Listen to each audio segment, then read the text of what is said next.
Dan pemirsa, untuk mengetahui perkembangan kasus penganiayaan terhadap dua terduga pelaku pencurian ponsel di Medan, kita bergabung bersama dengan Kasat Reserse Kriminal Polrestabes Medan, AKBP Bayu Putro Wijayanto. Selamat sore Pak Bayu. Selamat sore Bang Jason. Baik, terima kasih telah bergabung bersama kami. Kami ingin konfirmasi Pak Bayu, jadi ini kan berawal karena ada pelaku pencurian ponsel yang kemudian mengalami kekerasan. Nah, sebenarnya dari pengakuan pelaku, apa yang menyebabkan mereka ini ingin melakukan pencurian? Motifnya apa, Pak?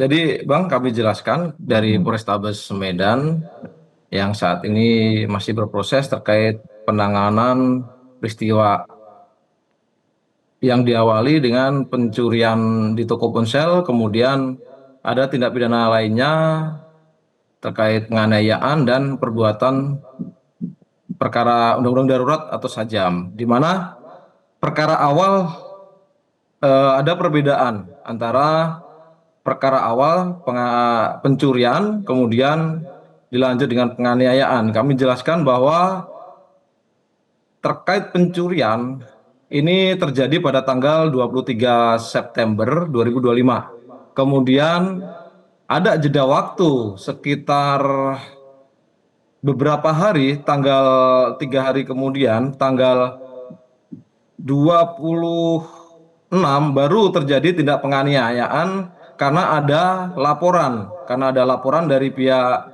ibu korban yang mengetahui bahwa anaknya ini dianiaya dan kemudian diketahui wajah ada luka lebam dan kemudian ada pengakuan dari anaknya ada beberapa bagian tubuhnya sakit, dan kemudian ada perbuatan tindak pidana sajam yang kami masih tidak lanjuti, di mana tindak pokok perkara pencurian sudah ingkrah atau vonis 2,6 tahun dan 480-nya vonis 1 tahun. Kemudian untuk penganiayaan ini masih proses tahap 1 di Kejaksaan, sehingga kita masih menunggu pihak penelitian apakah ada P19 yang harus kami lengkapi.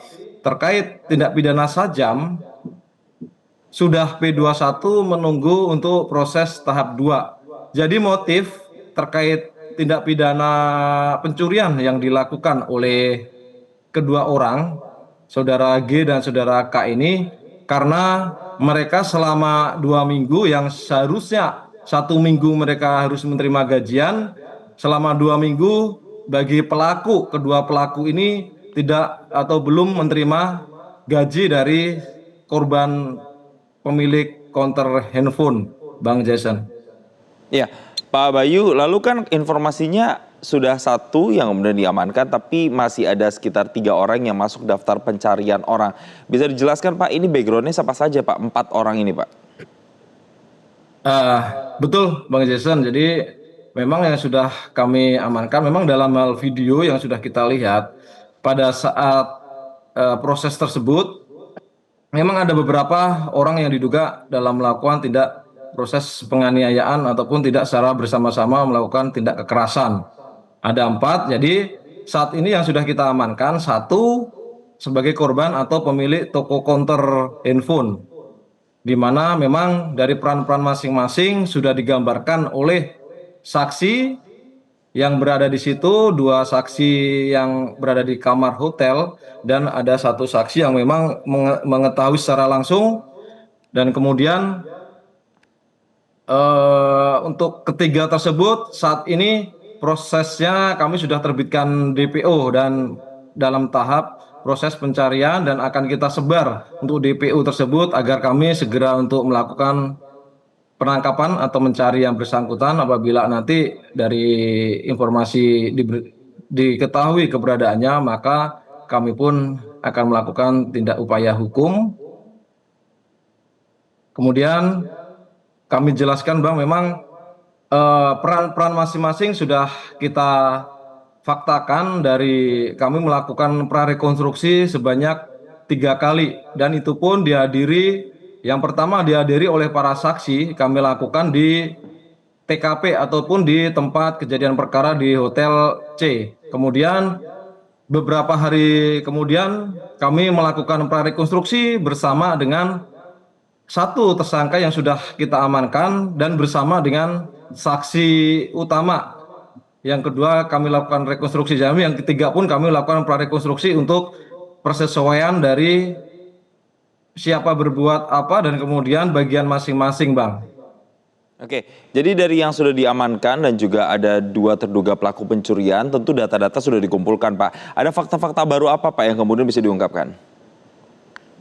Ya, pada intinya Bang Jason, bahwa kami kepolisian terutama Polrestabes Medan, kami pun bertindak profesional, kami tidak akan membiarkan proses ataupun bagi siapapun yang melakukan upaya tindakan hukum, tapi kami pun akan memberikan suatu kemanfaatan di mana dalam KUHP pasal 79 dalam proses ini pada setiap pentahapan kami memberikan ruang kesempatan kepada para pihak tersebut untuk melakukan mediasi ataupun kami membuka jalur RJ bagi para pihak, di mana pada saat proses pencurian yang ditangani oleh Polsek Pancur Batu sudah dibuka RJ.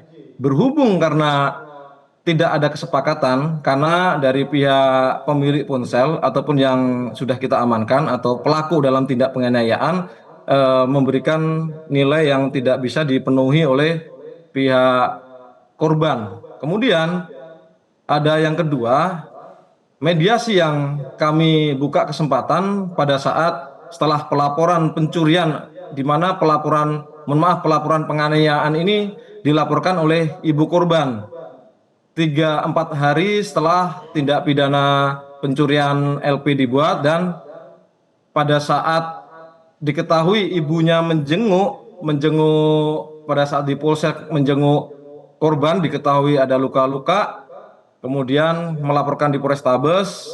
Pada saat proses penyelidikan terkait perkara tindak pidana penganiayaan, ada yang membuat laporan ataupun permohonan untuk dibuka mediasi dari pihak pelaku. Keempat pelaku ini memohon untuk dilakukan mediasi. Kami buka, Bang Jason, untuk proses mediasi yang kita lakukan di ruang gelar perkara kami, dan hasilnya pun tidak ada hasil karena kembali dari pihak pelaku atau tersangka membuka nilai nominal yang memang tidak bisa disanggupi oleh pihak korban ataupun ibu pelapor, sehingga proses kami berjalan.